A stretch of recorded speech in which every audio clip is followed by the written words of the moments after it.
Hi friends, कैसे हैं आप सब। आई होप कि सभी अच्छे होंगे। फ्रेंड्स, स्वागत है आपका मेरे YouTube channel medical lab testing knowledge में। फ्रेंड्स, आज मैं इस वीडियो के अंदर डिस्कस करने वाला हूं ब्लड कॉर्टिसोल टेस्ट कि ब्लड कॉर्टिसोल टेस्ट क्या होता है, ये टेस्ट क्यों कराया जाता है, इसके सिम्टम क्या होते हैं, इसकी नॉर्मल रेंज क्या होती है। तो फ्रेंड्स, काफी कुछ इस वीडियो के अंदर मैं कवर करूंगा, तो प्लीज वीडियो को आखिर तक देखिएगा और अगर वीडियो अच्छा लगे तो प्लीज लाइक कीजिएगा। और फ्रेंड्स, जिन्होंने मेरा चैनल सब्सक्राइब नहीं किया हुआ है तो प्लीज चैनल को सब्सक्राइब कीजिएगा। तो स्टार्ट करते हैं आज का अपना वीडियो कि कॉर्टिसोल क्या होता है। फ्रेंड्स, हमारी बॉडी में होने वाली अनेकों क्रियाओं के पीछे किसी न किसी हार्मोन्स का योगदान रहता है। जैसे कोई भी अगर हमारी बॉडी के अंदर मूवमेंट हो रहा है या कुछ भी एक्सरसाइज या कुछ भी हो रहा है ना, उसके पीछे किसी न किसी हार्मोन्स का योगदान जरूर रहता है। जैसे कि मैं बात करूं यहाँ पर एंडोर्फिन हार्मोन्स के कारण हम थोड़ा आनंद की अनुभूति महसूस करते हैं, यानी कि हम थोड़ा खुशी महसूस करते हैं। ठीक है, उसी तरह से फ्रेंड्स, स्ट्रेस के लिए कॉर्टिसोल हार्मोन्स को मुख्य कारक माना जाता है। स्ट्रेस प्रतिक्रियाओं के संबंध के कारण कॉर्टिसोल को स्ट्रेस हार्मोन्स भी कहा जाता है। ठीक है, यानी कि जो कॉर्टिसोल हार्मोन्स होता है इसको स्ट्रेस हार्मोन्स भी बोला जाता है। कॉर्टिसोल स्टेरॉयड हार्मोन्स में से एक होता है। ठीक है, एड्रेनल ग्लैंड द्वारा इस हार्मोन्स का निर्माण होता है, यानी कि अगर हम बात करें तो जो हमारा एड्रेनल ग्लैंड है वहां से कॉर्टिसोल हार्मोन्स बनता है। हमारी बॉडी के अधिकांश सेल्स में, जितनी भी हमारी बॉडी की सेल्स होती हैं, मैक्सिमम में कॉर्टिसोल रिसेप्टर्स होते हैं। हार्मोन्स के सिक्रीशन हाइपोथैलेमस, पिट्यूटरी ग्लैंड और एड्रेनल ग्लैंड द्वारा कंट्रोल किया जाता है। ठीक है, यानी कि कॉर्टिसोल हार्मोन्स को जो हाइपोथैलेमस है और पिट्यूटरी ग्लैंड और एड्रेनल ग्लैंड ये इसको कंट्रोल करते हैं, क्योंकि कॉर्टिसोल शरीर की कई सेल्स में प्रेजेंट होता है और ऐसे में इसके वर्क भी उसी आधार पर अलग अलग होते हैं, यानी कि अगर इसका जो कार्य होता है वो भी अलग अलग होता है। आगे बात करें फ्रेंड्स हम कि कॉर्टिसोल का वर्क क्या है, तो कॉर्टिसोल हार्मोन्स न कि सिर्फ तनाव का अनुभव करता है, साथ ही कई अन्य टाइप से भी शरीर के लिए ये काफी महत्वपूर्ण माना जाता है। यानी कि ऐसा नहीं है कि सिर्फ हमारा स्ट्रेस के लिए ही कॉर्टिसोल, इसके कुछ अदर वर्क भी रहते हैं, जैसे कि ब्लड शुगर और मेटाबॉलिज्म को कंट्रोल करने में, ठीक है, सूजन को कम करने में, यहाँ तक कि साथ ही स्मरण शक्ति यानी कि जो आपकी मेमोरी पावर है उसको भी मजबूती देने में भी कॉर्टिसोल हार्मोन्स अहम भूमिका निभाता है। ठीक है, अब आगे बात करें फ्रेंड्स, शरीर में नमक यानी सोडियम और वाटर के बैलेंस को बनाए रखने के कारण ब्लड प्रेशर को नियंत्रित रखने में भी ये हार्मोन्स हेल्प करता है। ठीक है, कॉर्टिसोल हार्मोन्स फीमेल्स में प्रेगनेंसी टाइम यानी कि जो गर्भ अवस्था है उसके दौरान जो फीटस है, फीटस के ओवरऑल डेवलपमेंट को भी बढ़ावा देता है। ठीक है, तो ये होता है फ्रेंड्स कॉर्टिसोल।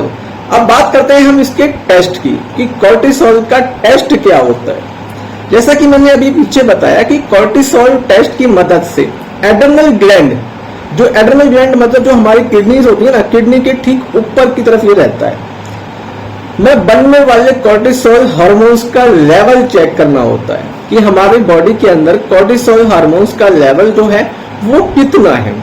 इस ब्लड टेस्ट से इस ब्लड टेस्ट को हम कॉर्टिसोल या प्लाज्मा कॉर्टिसोल भी बोल देते हैं। कॉर्टिसोल टेस्ट को मुख्य रूप से दो रेयर डिजीज का पता लगाने के लिए कराया जाता है। कौन कौन सी है वो डिजीज, जिसका नाम है एडिसन डिजीज और कुशिंग सिंड्रोम। यानी कि जो कॉर्टिसोल जो टेस्ट कराया जाता है ज्यादातर वो दो बीमारियों का पता लगाने के लिए कराया जाता है, एडिसन डिजीज और कुशिंग सिंड्रोम। हालांकि इस टेस्ट से एड्रेनल और पिट्यूटरी ग्लैंड के वर्क को प्रभावित करने वाली डिजीज का भी पता लगाया जा सकता है। ठीक है, अब आगे बात करते हैं फ्रेंड्स हम कि ये टेस्ट क्यों कराया जाता है।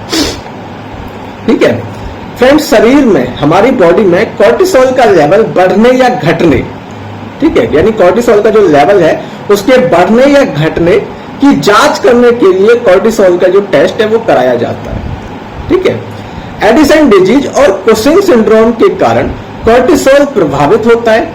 कॉर्टिसोल जो हमारा इम्यून सिस्टम है, नर्वस और हमारा जो सर्कुलेटरी सिस्टम है, इसका ये कंपोनेंट्स रहता है। प्रोटीन और जो फैट है उसको पचाने या उसको डाइजेस्ट एवं स्ट्रेस प्रतिक्रियाओं को स्टिमुलेट करने में कोर्टिसोल अहम रोल निभाता है। एडिसन डिजीज या लो कोर्टिसोल के सिम्टम दिखने पर इस टेस्ट की सलाह दी जाती है।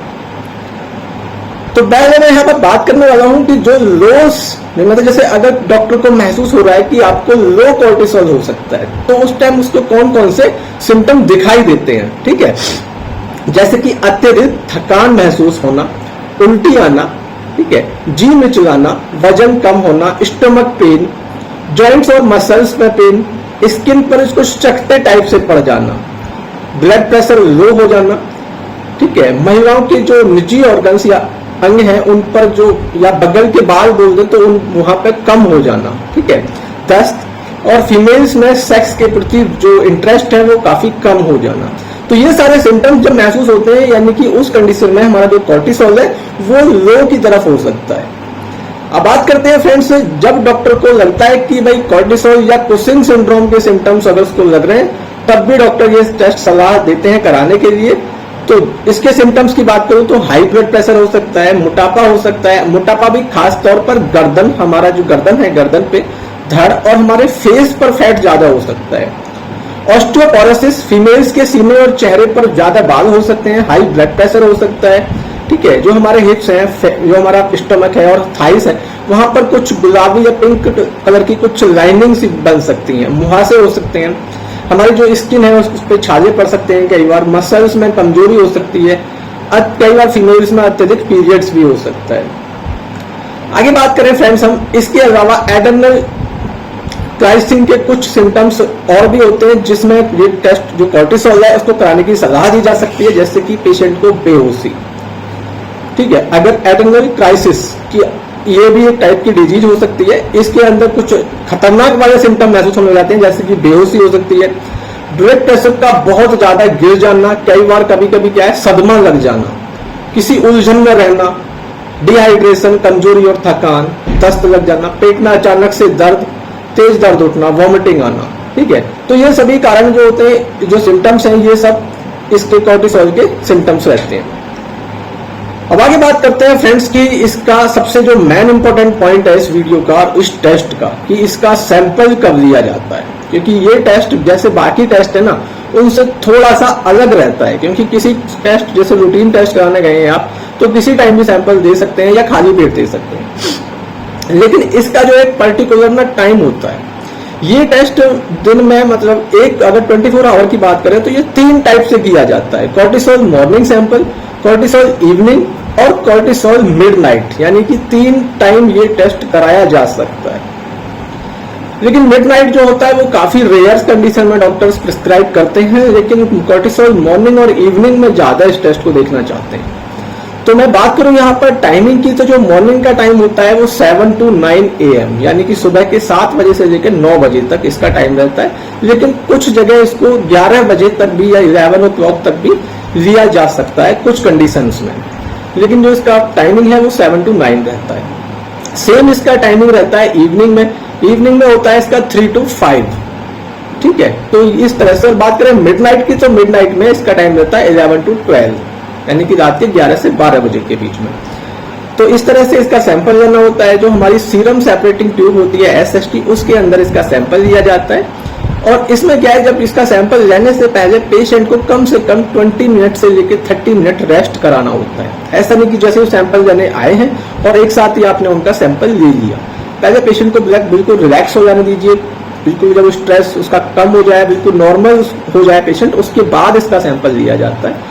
अगर पेशेंट किसी टाइप के कोई विटामिन है, कोई सप्लीमेंट है या कोई अदर प्रोडक्ट अगर पेशेंट ले रहे हैं, तो वो टेस्ट कराने से पहले अपने डॉक्टर्स को एक बार जरूर बता दीजिए, क्योंकि क्या होता है ना, कुछ टेस्ट पे इसका रिजल्ट में वेरिएशन आ सकता है। और फ्रेंड्स, जब अगर आप दूसरा सैंपल लेने जाते हैं यानी कि कोर्टिसोल इवनिंग का, तो वहां पर आपको मिनिमम कम से कम 3 से 4 घंटे खाली पेट होना चाहिए। जैसे आपको अगर 4 बजे कराना है टेस्ट, तो 12 बजे के बाद आपको कुछ नहीं खाना होता है, कम से कम 4 घंटे थोड़ा फास्टिंग अच्छा रहता है इस टेस्ट के रिजल्ट के लिए। अब फ्रेंड्स हम बात करते हैं यहाँ पर इसकी नॉर्मल वैल्यू की, कि इसकी जो नॉर्मल वैल्यू है वो क्या होती है। तो फ्रेंड्स अगर बात करें हम यहाँ पर सुबह की अगर नॉर्मल रेंज की, तो इसकी जो नॉर्मल रेंज रहती है वो 10 से लेकर 20 mcg पर DL रहती है। और इवनिंग की बात करें यहाँ पर हम, तो इसकी 3 से लेकर 10 mg पर DCL सॉरी mcg पर DL रहती है। ठीक है फ्रेंड्स, आमतौर पर जो मिडनाइट कोर्टिसोल लेवल है वो नॉर्मल से कम और सुबह सामान्य से या सुबह के लेवल से ज्यादा होता है। ब्लड सैंपल लेने के समय के आधार, ठीक है, टाइम और लैब में कोर्टिसोल का जो लेवल है ना वो कई बार डिफरेंट भी हो सकता है, यानी कि थोड़ा थोड़ा इसकी जो रेंज है उनमें चेंजेस आ सकता है लैब टू लैब। और इसका जो रिजल्ट डिपेंड करता है वो एज फैक्टर पे भी, मतलब एज के हिसाब से भी चेंज हो सकता है, उसके मतलब जेंडर के ऊपर भी डिपेंड करता है और कई बार डिजीज के ऊपर भी डिपेंड करता है। अब बात करें फ्रेंड्स हम यहाँ पर इसका एबनॉर्मल रिजल्ट, कि इसका एबनॉर्मल रिजल्ट में क्या दिक्कतें आ सकती हैं। फ्रेंड्स सबसे पहले आता है लंबे समय तक ग्लूकोकॉर्टिकोइड मेडिसिन का सेवन करने से, जैसे कि दमा, सूजन या कोई ऑटो इम्यून डिजीज की मेडिसिन है, तो उस कंडीशन में भी इसका जो लेवल है वो बढ़ जाता है। कुशिंग सिंड्रोम, कुशिंग सिंड्रोम मतलब होता है अत्यधिक कोर्टिसोल बनना, यानी कि कोर्टिसोल जो है वो ज्यादा बनने लग जाता है, तो उसमें बोला जाता है Cushing syndrome. Secondary adrenal insufficiency, इसका मतलब होता है कि एड्रेनल हार्मोन्स के लेवल में कमी हो जाना। ठीक है फ्रेंड्स, बाकी कई बार क्या है कि अगर जैसे फीमेल 7 मंथ प्रेग्नेंट है, ठीक है, और पैनिक अटैक, डिप्रेशन या कुपोषण या किसी को अल्कोहल की लत है, तो उस कंडीशन में भी फ्रेंड्स कई बार कोर्टिसोल का जो लेवल है वो बढ़ जाता है। फ्रेंड्स बात करते हैं हम यहाँ पर इसकी प्राइस की, तो इसका जो प्राइस रहता है ना, मैं सिंगल की बात करूंगा यहाँ पे, जैसे मान लो कोर्टिसोल मॉर्निंग है तो लगभग 500 से लेकर 700 के बीच में रहता है। बाकी थोड़ा सा लैब टू लैब चेंज भी हो सकता है।